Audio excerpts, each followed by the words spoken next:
Amiche e amici, benvenuti ad Aperisabato, il weekend italiano. Un saluto da Silvina ed Antonio. Siamo tornati dalle vacanze, Silvina, Sì. abbiamo fatto queste vacanze bellissime, strepitose, abbiamo visitato tanti bei luoghi. Tu sei stata in Spagna, sono stata in Italia e dopo in Germania. Vabbè, ok. Racconta un poco, in Spagna? Sì, Sei sono prima? stata a Madrid, a Siviglia. A Madrid abbiamo guardato i parchi, i teatri, la Gran Via, wow, eccezionale. E siamo stati anche al Museo di Velázquez, un museo bellissimo, molto interattivo, coinvolgente, specialmente per i bambini, con tanti giochi di luci, sai? Bello, bello, bello.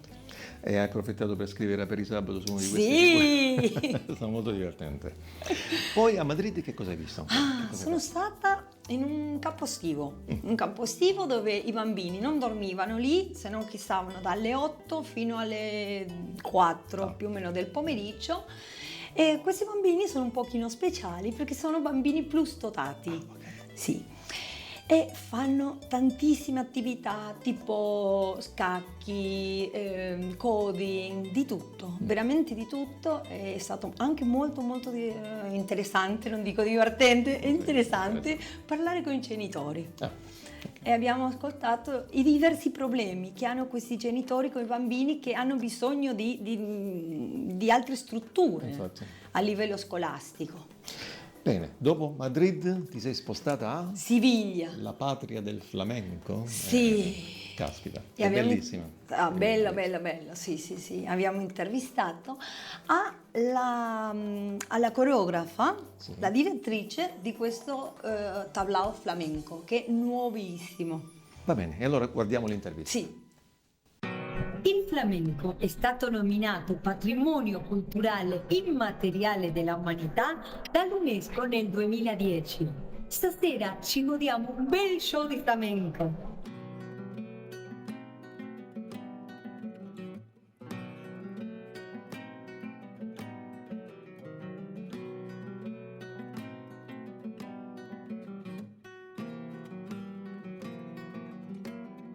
Ciao, hoy estamos aquí con Sandra Guerrero la Negra.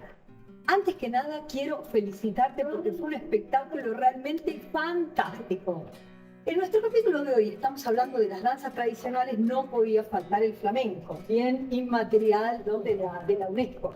¿Y cuándo es que te iniciaste en estas danzas tradicionales? Pues mira, yo empecé con 5 años, saqué mi carrera y ya a partir de los 17 años empecé ya a trabajar en compañía y ya ahí empecé cada vez más hasta que ya hice mi propia compañía sola y empecé a bailar yo de solista. Qué bien. ¿Y desde cuánto tiempo hace que estás bailando aquí en las fiestas? Pues aquí empezamos, esto es un proyecto nuevo que hemos montado y empezamos desde enero. Había un...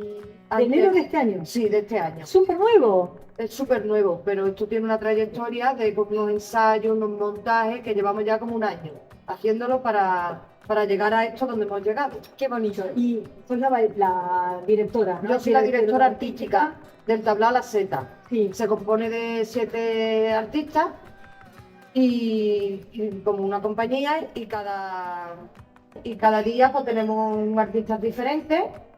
Y se va, lo que tú has visto, se va bailando por los palos, por soleá, por seguidilla, por martinete cantan los cantadores, la cantadora canta la copla, se baila por sambra, con pandero chinchín. O sea que realmente están muy enfocados a todo lo que es la tradición. Sí, estamos enfocados y hemos hecho, le hemos dado un punto diferente a todos los tablaos que hay aquí en Sevilla. ¿Por qué? Pues tiene de diferente, diferente? pues de diferente, como tú habrás visto hoy, en un tablao siempre sale una bailadora a otra detrás, una cada palo. Sí. Y aquí lo que hay, se ha hecho como un montaje con diferentes movimientos por la sala, en el escenario, cada artista hace una cosa diferente. Bueno, muchísimas gracias y nos vemos dentro de Muchas poco. gracias.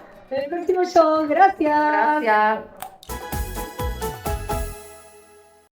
E invece tu cosa hai fatto? Dove sei stato? Allora, io sono stato in Salento, sono stato nel mio Salento, dove a proposito di balli si è tenuto l'evento musicale di musica popolare Sì. più grande d'Europa. Sto parlando della Notte della Taranta. A fine agosto dove partecipano, pensa un po', oltre 200.000 persone, 200.000 spettatori, ed è stato uno spettacolo come ogni anno. Superlativo, a parte il palco, un palco enorme, oltre 30 metri di larghezza per 18 metri. E quest'anno la maestra concertatrice era Fiorella Mannoia e ci sono stati anche tanti bei ospiti, c'era Arisa, Bruno Risals e Tananai, quindi momenti incredibili di balli e canti, tutta la gente che balla con i tamburelli, è qualcosa di impressionante. Però è chiaro, il Salento, come tutta la Puglia, attira sempre tantissimi turisti. Devi sapere che la Puglia è in fondo la terza regione d'Italia con il maggior numero di chilometri di coste, no? Quasi 1000 chilometri di coste, e terza dopo la Sardegna e la Sicilia.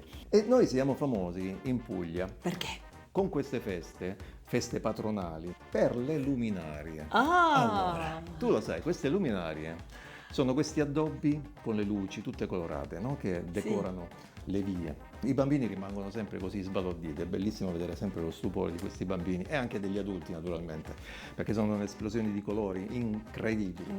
E quest'arte di costruire le luminarie ha un'origine antichissima. Questi paramenti, perché chi costruisce queste luminarie si chiama paratore ancora oggi. Sì. Allora la storia è antichissima, perché le prime tracce scritte dell'esistenza delle luminarie pare siano state intorno al 1500 in occasione della visita della principessa Isabella di Capua nel Salento, e lei, almeno chi per lei, ha scritto delle lettere che sono ancora presenti, quindi che attestano la presenza di questi ornamenti in legno. Successivamente nel 1600, intorno a Scorrano ma in tutta la Puglia, ci fu la grande peste, e a Scorrano in particolare la Santa Domenica apparve in sogno a una vecchia contadina e le disse: racconta tutto questo sogno all'arciprete, perché io voglio diventare la patrona di Scorrano.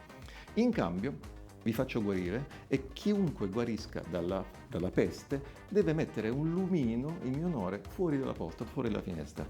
E in poco tempo tutto il paese brillò di questi lumini. È una speculazione quella che si fa, però si pensa che naturalmente unendo questi lumini a questi paramenti in legno si sia arrivati alle luminarie, come le vediamo oggi. Io sono stato a Scorrano, dove si sta aprendo, è ancora in fase di allestimento, il primo museo delle luminarie. E io ho incontrato Torquato Parisi, che è uno dei titolari, insieme a suo fratello, della ditta Parisi 1876. Si chiama così perché hanno trovato un documento storico incredibile che attesta che questa ditta esiste già da tanto tempo. Ormai è una ditta tradizionale. Sì, ma ce lo dice lui nell'intervista che ho fatto nel museo, vediamola.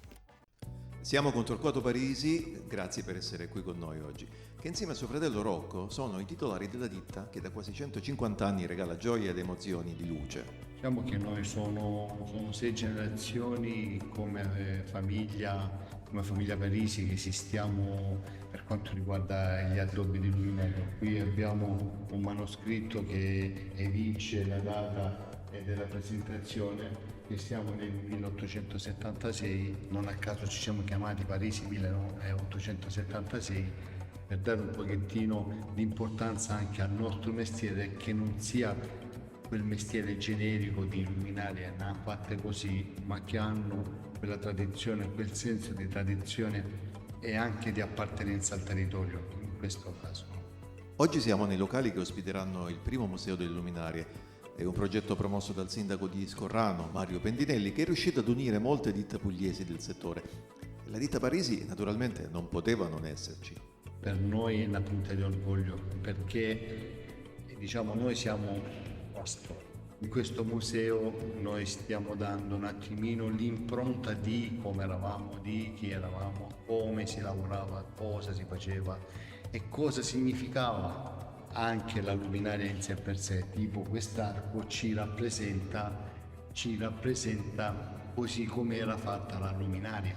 La luminaria era il cosiddetto lumino in aria ed era il significato vero e proprio della festa, no? della devozione verso il santo.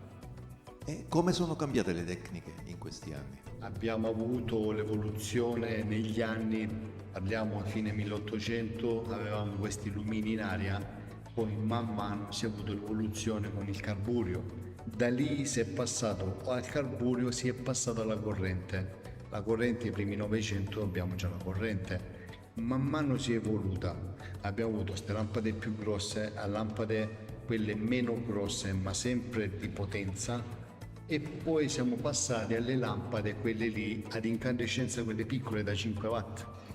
Da lì poi l'evoluzione ci ha portato a pensare quella a LED e dire ok, la luminaria di piazza farla come luminaria d'arredo, come luminaria oggettistica e come luminaria wedding, perché si sta spostando il mercato anche su quel settore lì, anche se piccolo. O perché non avere una festa in casa? Queste qui ci siamo fatti queste domande, abbiamo cercato un attimino di adattarci e di diversificare il mercato. La vostra ditta rappresenta il Salento in tutto il mondo, ma in particolare dobbiamo citare la sfilata di moda di Christian Dior nel 2021 a Lecce in Piazza Duomo, un evento assolutamente spettacolare. Per quel passaggio lì mi sento orgoglioso perché lì diciamo è stato tutto un equilibrio di forme, un equilibrio di luci, un equilibrio tra il barocco, la modella e la luminaria. Lì abbiamo lavorato in tandem con Marinella Senatore, che io sempre ringrazio perché con lei abbiamo fatto dei lavori pensata luminaria come arte moderna. Non abbiamo offeso nessuno a livello artistico perché il barocco l'abbiamo messo in prima visione, non avevamo coperto niente, abbiamo lavorato per la prima volta con le luminarie a terra, abbiamo pensato, anzi si è pensato di mettere la modella con la luminaria e dentro la luminaria, la vive la luminaria. Ho avuto delle soddisfazioni con le luminarie perché abbiamo sempre cercato di pensare la luminaria non solo luminaria da piazza, ma luminaria forma d'arredo, rimanendo sempre ancorati alla forma della luminaria, alla forma della lampada che è la luminaria. Torquato, grazie per aver accettato di condividere con noi la vostra storia. Alla ditta Parisi auguriamo ancora una lunghissima vita per le generazioni che ancora verranno. Ringrazio tutti voi, ringrazio te di averci scelto.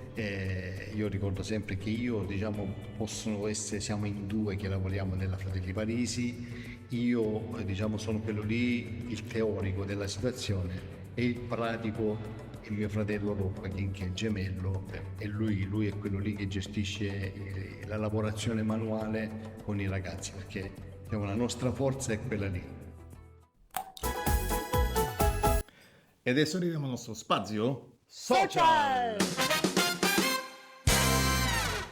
A inizio settembre ha imperversato nel web questa foto del cancelliere Scholz. Allora, tante volte i politici sì, sono divertenti, vogliono essere social, vogliono essere presenti. In Italia esagerano magari tante volte. Però Olaf Scholz è caduto facendo jogging e quindi si è procurato una ferita all'occhio che l'ha costretto a portare una benda. Lui ha postato molto genuinamente sul suo profilo: lascio a voi qualsiasi tipo di commento, e lì si è scatenato il web, ha cominciato dal pirata, dal fuga da Caraibi, insomma. I commenti un po' più divertenti sono venuti per esempio dal ZDF, il secondo canale tedesco. Nella pubblicità diciamo che con il secondo si vede meglio, però non vogliamo esagerare. Oppure l'altro commento molto curioso è stato quello della ditta Dr. Epcot, è praticamente la nostra Cameo, no? Sì. In Italia, che ha detto: questo succede quando vai in una pizzeria italiana e ordini la pizza Hawaii con le ananas. E io volevo mostrarti un video che è diventato virale, Sì. ma davvero, di una persona che è veramente cieca, un cantante argentino che si chiama Nahuel. E perché è diventato virale questo video? Perché canta con i suoi figli. Ha una bambina molto piccola e il bambino, e in un momento, lo mostriamo il video? Sì, e non mostriamo lo il video. spiego. Si una mañana te da por volver, daría mi vida por solo intentarlo. Por tanto, tanto, tanto, y si volver. ¡Bravo! ¡Bravo! Espectacular, papá. Mami, a ver este con los ojos cerrados. Y si volvés, si una mañana te da por volver, daría mi vida por solo intentarlo. Por tanto, tanto, tanto, y si volvés. ansiedad por volver. Io trovo questo video di una tenerezza incredibile, perché il bimbo, quando gli dice adesso chiudiamo gli occhi, quello che vuole dimostrare: babbo, io voglio sentire quello che senti tu quando canti, quando vivi praticamente. Esatto. È come sentire il mondo senza vederlo. È quello che è successo anche in quest'altra storia di questa TikToker, Lucy Edwards, inglese. È diventata cieca all'età di 17 anni per un problema genetico. Al momento delle nozze ha chiesto a tutti i presenti di bendarsi gli occhi, perché voleva un attimo condividere con tutti quanti gli invitati anche questo momento, questa situazione. Tanti non ci pensano, però lei è una particolare, veramente una donna molto molto tenace, e nel suo canale TikTok spiega a tutti quanti quali siano i problemi quotidiani da affrontare quando sei non vedente. L'unico rammarico che a lei, dice: sì, è chiaro, non sono riuscita a vivere questo momento, no? a vederlo questo momento, però l'ho sentito. È veramente molto molto molto interessante. E adesso veniamo al nostro spazio Cinema! Oggi io voglio raccomandarti un film. Davvero mi è colpito questo film. Si chiama Ripagen. È una storia vera, una vicenda che è accaduta durante la Seconda Guerra Mondiale. La storia è sensazionale, è la storia di un manipolatore, ma livello Dio. E questo qua truffava gli ebrei. Era peggio dei nazisti praticamente. Beh, secondo me, non lo so, ma secondo me. E la fine è molto interessante. Sì. Ok, quante stelle ci diamo allora a questo film? Vediamo. 5. 5 stelle allora per questo film. Ripagen. Per essere una storia vera, Ok. veramente. Da consigliare. Sì. Benissimo, allora siamo già arrivati alla fine di questo appuntamento, abbiamo avuto tanto da raccontare e molto avremo ancora da raccontarvi. Eravamo già alla 10ª puntata questa, Questa è stata la 10ª puntata, abbiamo. Quindi se volete scriverci, l'indirizzo email è redazione@aperisabato.com, altrimenti ci trovate sui social come... TikTok, Twitter, Facebook, Instagram. Non si chiama più Twitter, si chiama X. Oh, X. Va bene, però siamo sempre su X anche. D'accordo? Quindi un saluto a Fabrizio per le riprese e alla prossima puntata. Ciao a tutti! Ciao! Buon aperisabato a te.